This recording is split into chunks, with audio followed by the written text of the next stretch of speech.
Hello, hello, hello. Welcome. It's December already. Wow.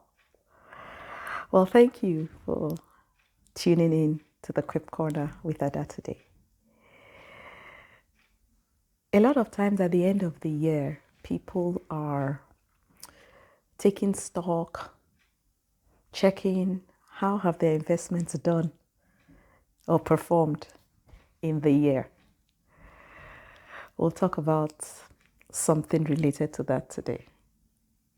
Join me in the Quip Corner.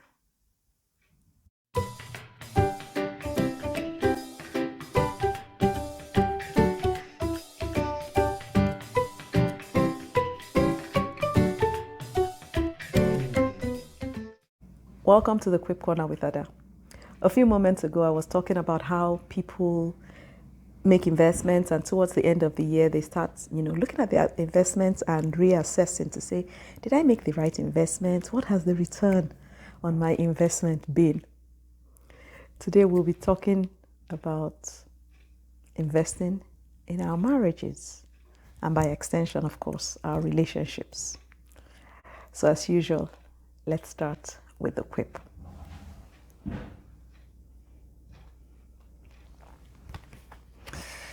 And it's quip 2. Can you see the picture at the bottom? Yeah. Cute, huh? Quip 2. Investment in your marriage has a guaranteed return. Invest love and get more back. Do not invest love and you'll get more of that too. That doesn't sound like a good idea, not invest in love. Won't you agree? One thing that is certain about investments is we invest because we expect a greater return than what has been invested. If you knew that you were going to lose money by investing in a particular asset that turned out to be a liability, would you? I wouldn't.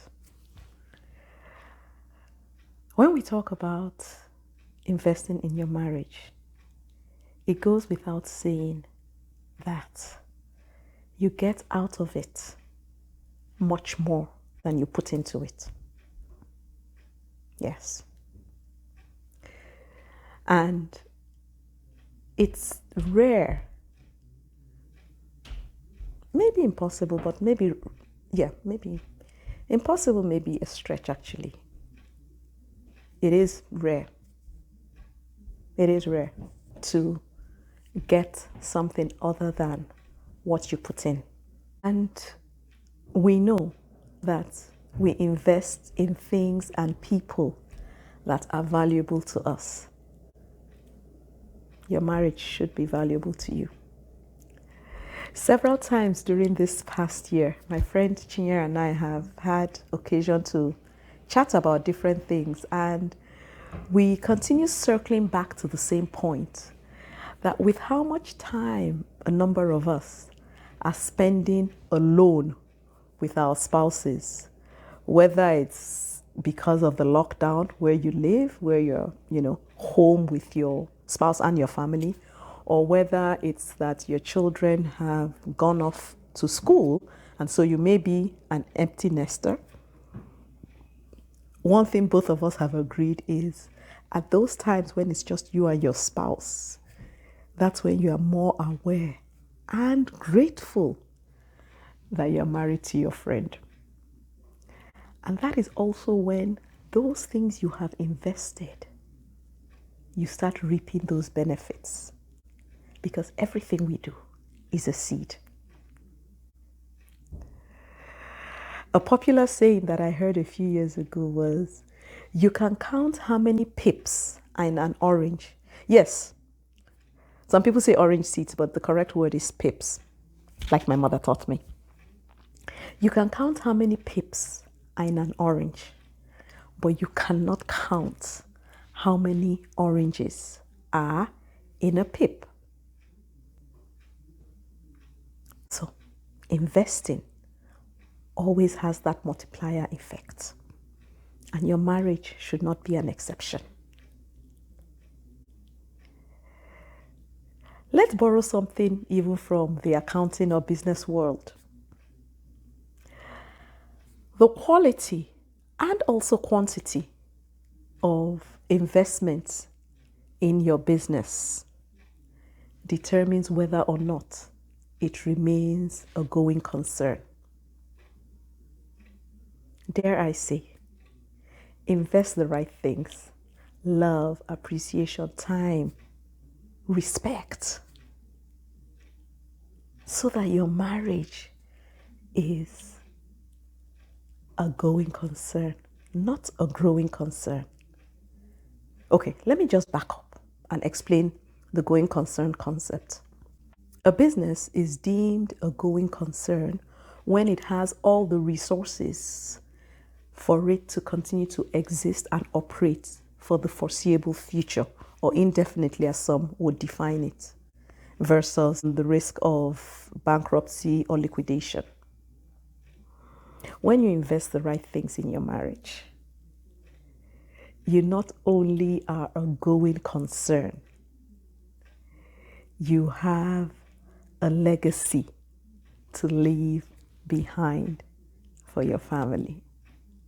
Because if nothing else, your children and people around you see your marriage as a model to be emulated. I could go on and on, I'm sure you know. But why don't we just wrap that up here? And let's leave you with this one-liner. Please invest in your marriage so that it is and remains a going concern, not a growing concern. Definitely not. Oh, before I forget, if you want to order autographed copies of this book or any of my other books, the information will be below, and I actually have a special offer going on now for Christmas. If you buy 3 autographed books, it doesn't matter which one. You can buy this one on marriage, you can buy the one for teens and tweens and 20s. This one actually has a gift page, or you can buy the first book. But if you buy 3 autographed copies, you'll get 1 copy of this free of charge. Okay. So that's it from me for now. Until we catch up again sometime soon. Next week at the latest, I'm sure. Do take care and keep investing in your marriage and in your family relationships. Have a good one. Bye now.